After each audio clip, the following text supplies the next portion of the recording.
आज आम्हाला गणितातला कोड गणिताच्या आकृतीमध्ये दिलेला आहे. आज आम्हाला त्रिकोणाची आकृती दिलेली आहे आणि आम्हाला काही अंकही दिले आहेत. प्रश्न चिन्हाच्या जागी कोणता अंक येईल आम्हाला शोधून काढायचा आहे. चला तर मग आपण प्रश्न चिन्हाच्या जागी कोणता अंक येतो तो शोधून काढूया. या गणितासाठी मी असा अंदाज लावला की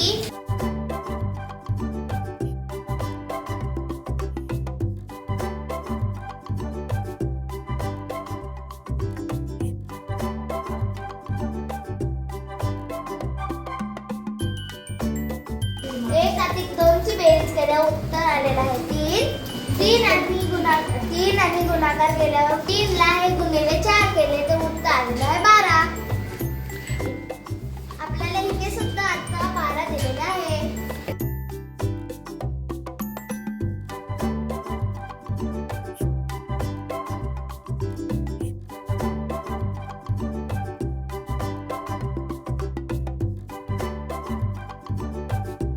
तर आपण पाहिले 2 अधिक 3 ची बेरीज झालेला आहे 5. 5 गुणिले 4 हे उत्तर आलेलं आहे 20. म्हणून मी तिसऱ्या वेळेला असा अंदाज केला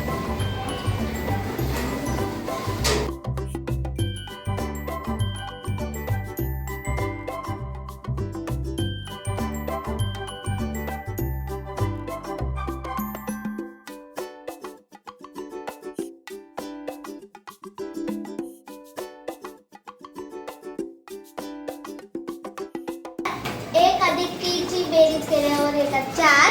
4 गुणिले 4 केल्यावर येतात 16. म्हणून माझं तिकडे उत्तर आलेलं आहे 16. अशा प्रकारे मी 2 वेळा पद्धत वापरली होती. त्याप्रमाणे तिसऱ्यांदाही तीच पद्धत वापरली. उत्तर